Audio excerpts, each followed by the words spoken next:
Let yourself grow still. Let your breathing slow and lengthen and settle.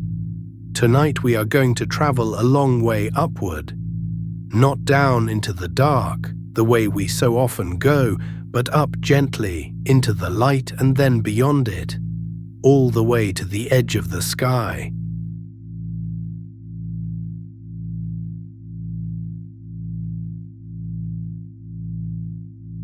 Begin where you are, on the ground under the open air.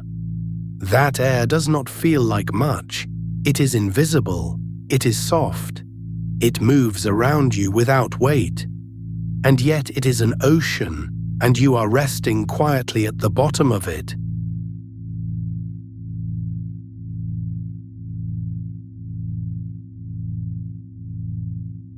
This is the lowest layer of the sky, the one we live inside.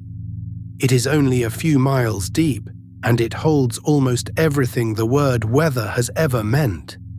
Every cloud you have watched, every rain that has touched your window, all of it happens here, close to the ground, in this thin, breathing layer.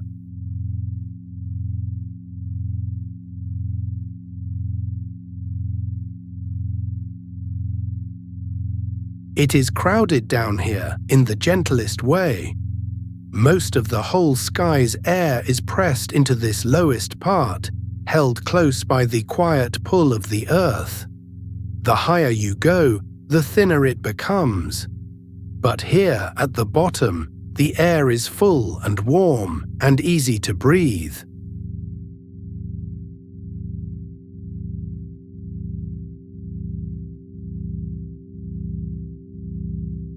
Take one slow breath of it. The lowest air carries the scent of everything below. Cut grass and rain on warm stone, and the cool green breath of trees at night. It is the air that living things have shared and traded and passed between them for as long as there have been living things at all.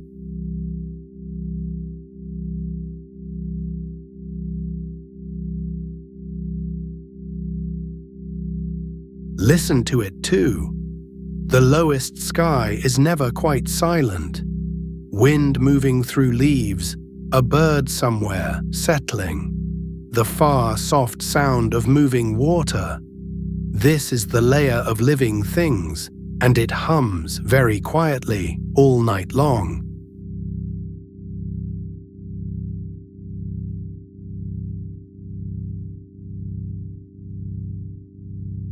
This is also where the rain is made. Up in the bellies of the clouds, water gathers, drop by patient drop, until it is heavy enough to fall. Every river began as weather in this layer. Every storm, every soft grey morning, lives and dies within these first few miles of air.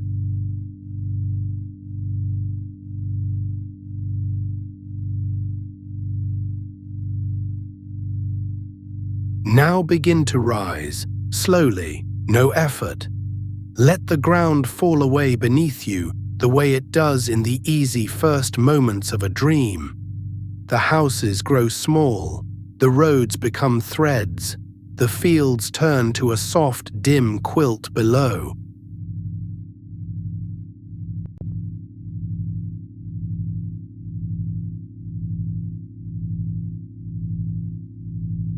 You pass the tops of the tallest trees, then the hills, then the mountains with their pale shoulders of snow.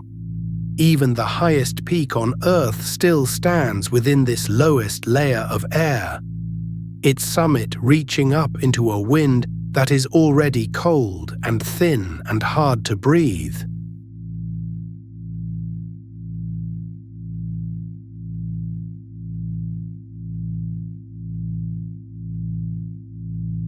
And the higher you drift, the cooler it grows, and the quieter.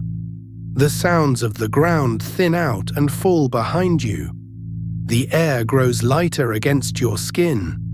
You are leaving the busy floor of the sky and rising toward the clouds.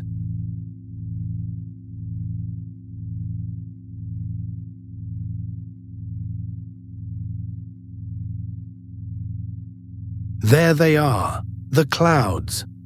From below we see only their grey undersides, but from here, climbing among them, you see them whole, great slow shapes of white, drifting, glowing softly in the last of the light.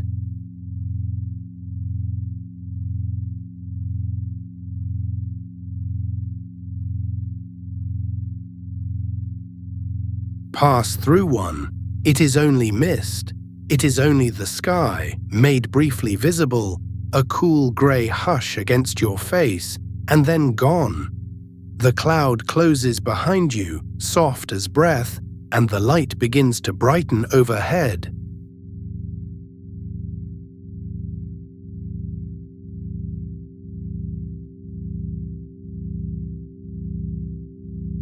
And then, all at once, you are above them. Rise through the last thin veil, and the clouds become a floor. A soft, endless plain of white, stretching to every horizon, lit from above by a sky that is suddenly perfectly clear.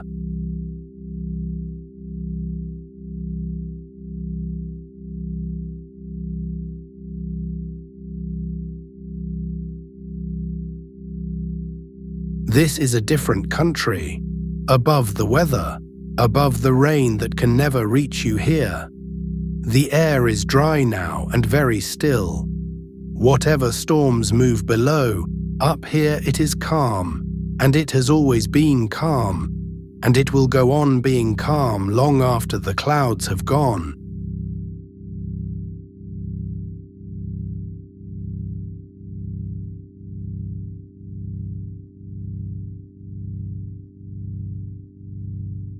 You have entered the second layer of the sky. It begins where the clouds end, and it reaches up for many miles. The air here is too thin to breathe, and too thin to hold weather. It simply rests, in long, still, transparent depths, growing colder and clearer the higher it climbs.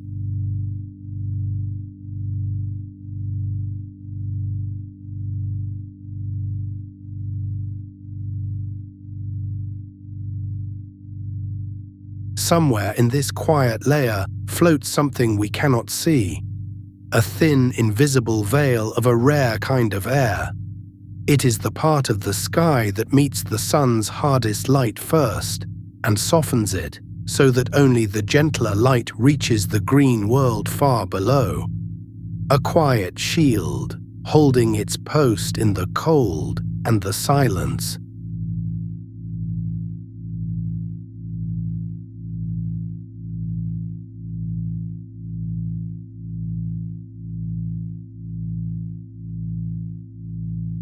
This is as high as most things ever go. The great silver aircraft cruise near here, along the calm floor of this layer, where the air is smooth and the sky is dark blue above them. A few wandering birds have been found higher still, but beyond this, almost nothing living has ever climbed.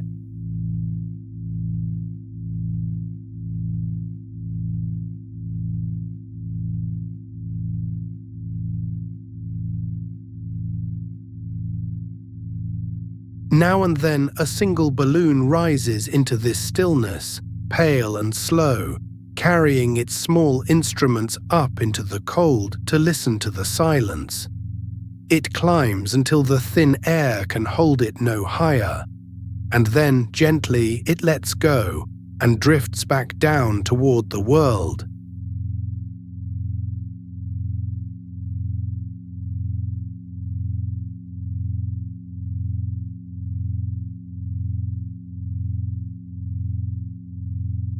Look outward now, not down.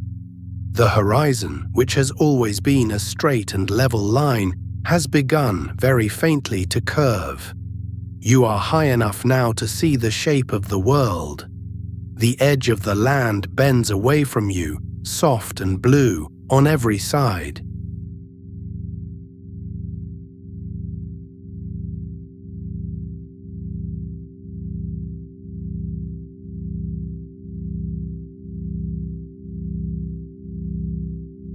And the light here is long. From this height, the setting sun does not simply fall. It lingers, low and golden along the curve of the earth, laying a band of amber and rose across the top of the cloud floor that seems in no hurry at all to fade.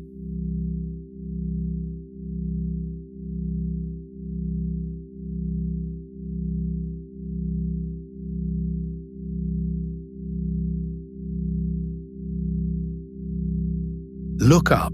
The blue overhead is darker than any blue you have seen from the ground. The sky is running out of air to color. Day is still all around you, but the night is up there, waiting, just above, patient and very near.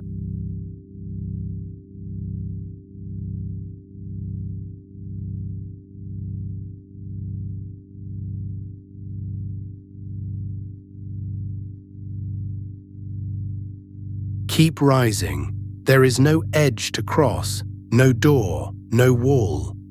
The sky does not end anywhere sharply. It only thins and slowly lets you go. Each mile, a little less air. Each mile, a little more silence. Each mile, a little nearer the dark.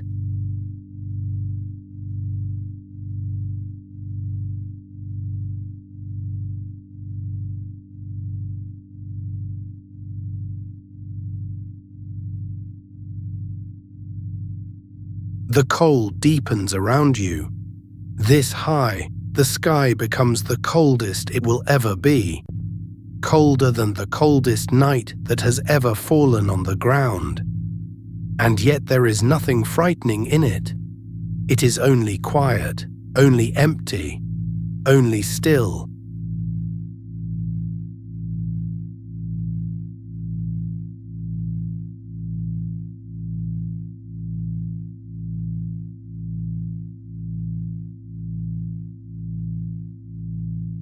You are entering the layer where the falling stars are born.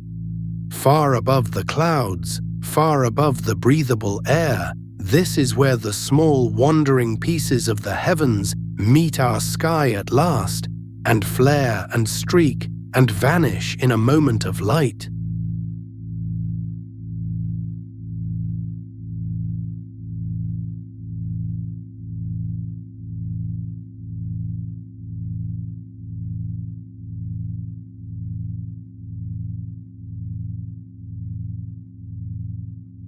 Every shooting star you have ever wished upon burned out here in this high, thin, freezing layer. A grain of the cosmos, no larger than a seed, ending its long journey in a single bright line across the dark. They fall and fade far above a sleeping world that mostly never looks up.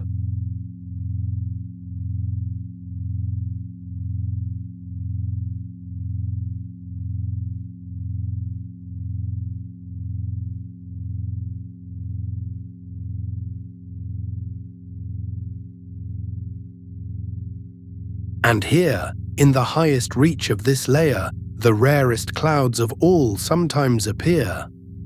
Not the soft white clouds of the ground, but thin shining ribbons of silver blue, so high that they still catch the sun long after the land below has fallen into dusk. Clouds that glow at the very edge of the night.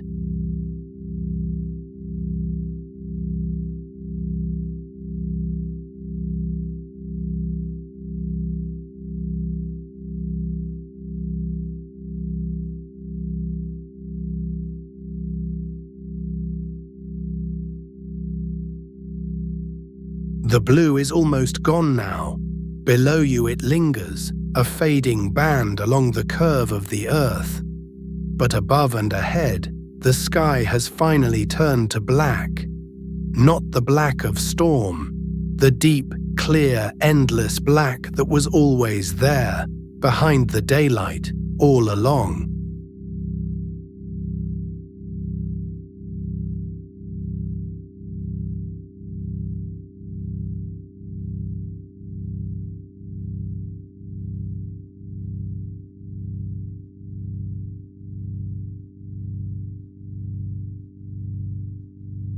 There is a place near 100 miles up that we have chosen to call the edge of space. It is not a real line. Nothing changes as you cross it. The air has simply grown so thin by then that it is hardly air at all. But we needed a name for the threshold, and quietly, without a sound, you have passed it.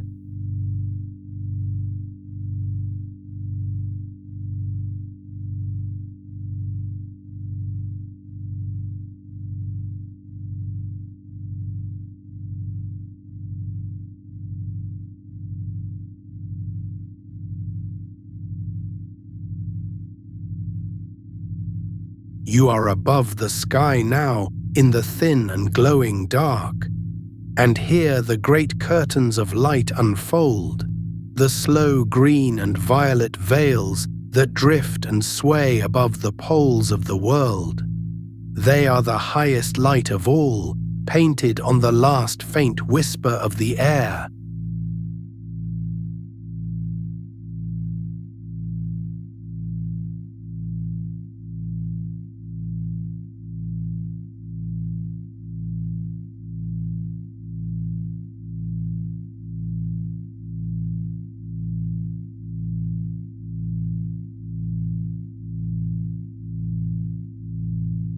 Watch them move. They do not rush. They breathe, brightening, fading, folding over on themselves like something half asleep and dreaming. The oldest light in the night sky, hundreds of miles above the ground, with no sound at all.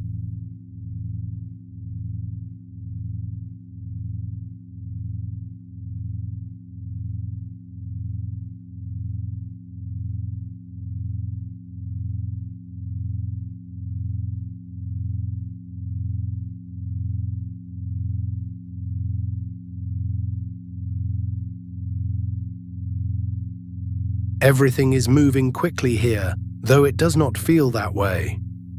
The small, bright stations turn around the Earth, circling once in only 90 minutes, their crews drifting, weightless, half asleep above the sleeping world. From up here, even that great speed is silent and smooth and calm.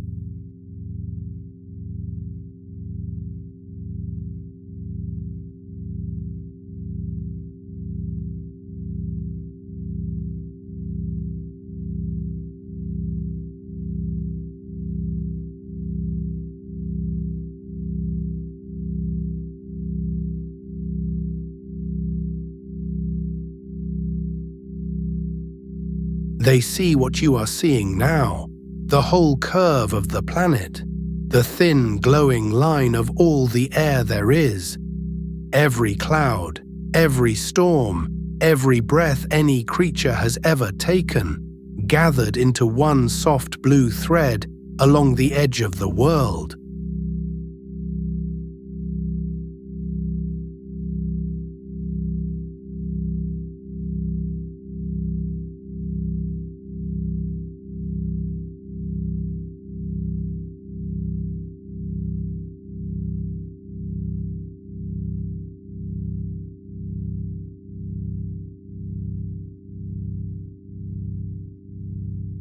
Look back at it, so small from here, so gentle. The entire sky you rose through is only that thin blue line wrapped around a quiet turning world. Nothing up here is hurried, nothing here is heavy. There is nothing left to carry and nowhere left to climb.